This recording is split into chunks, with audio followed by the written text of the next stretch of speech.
یہ ایک چھوٹی سی بستی کا قصہ ہے۔ اس بستی میں ایک عورت رہتی تھی جس کا نام حلیمہ تھا۔ حلیمہ بظاہر بہت نیک دکھائی دیتی تھی۔ وہ روز 5 وقت کی نماز پڑھتی، قرآن کی تلاوت کرتی، روزے رکھتی اور حج و ذکو کی باتیں کرتی نظر آتی۔ لوگ اسے دیندار اور پرہیزگار سمجھتے تھے، مگر اس کے گھر کے اندر ایک ایسا راز چھپا تھا جس سے کوئی واقف نہ تھا۔ اس کے دل میں مخلوق خدا کے لیے رحم نہیں تھا۔ حلیمہ کے گھر کے دروازے کے پاس ایک بلی آیا کرتی تھی۔ وہ بھوکی رہتی، کبھی کسی سے کچھ پانے کی امید لیے میاؤں میاؤں کرتی۔ لوگ اسے کچھ کھلا دیا کرتے مگر حلیمہ اسے دیکھ کر غصے میں آ جاتی۔ وہ اسے بھگاتی، پتھر اٹھا کر مارتی اور کبھی کبھی تو اس بے زبان جانور کو ڈنڈے سے پیٹتی۔ بلی ڈر کے مارے چھپ جاتی مگر بھوک سے مجبور ہو کر پھر آ جاتی۔ اس کے جسم پر زخم تھے، آنکھوں میں خوف اور بھوک تھی۔ ایک روز حلیمہ نے بلی کو گھر کے اندر بند کر دیا۔ کئی دن تک اس نے نہ کھانا دیا نہ پانی۔ بلی بھوک اور پیاس سے تڑپتی رہی مگر حلیمہ کے دل میں رحم نہ آیا۔ وہ نمازیں پڑھتی رہی، عبادت کرتی رہی مگر اس کی عبادت میں دل کی نرمی نہ تھی۔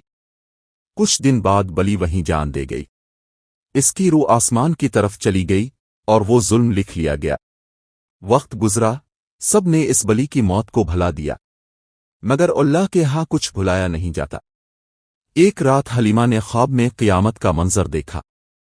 لوگ قطاروں میں کھڑے تھے، فرشتے نیکی اور بدی کا حساب لے رہے تھے۔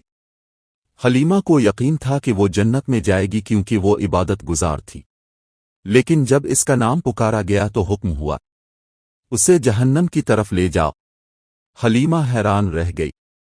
اس نے عاجزی سے کہا، پروردگار، میں نے تو نمازیں پڑھیں، روزے رکھے، صدقہ کیا، حج کیا۔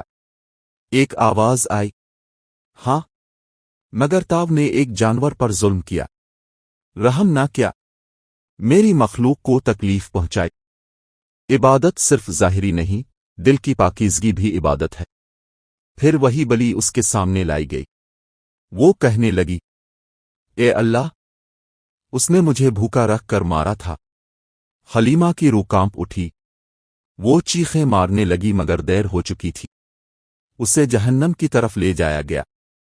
خواب میں حلیمہ خوف سے چیخی اور نیند سے جاگ اٹھی۔ اس نے سجدے میں گر کر آنسو بہائے۔ اس دن کے بعد اس کا دل بدل گیا۔ اس نے جان لیا کہ اللہ کے ہاں صرف نمازیں کافی نہیں، بلکہ رحم، محبت اور مخلوق کے ساتھ حسن سلوک بھی ضروری ہے۔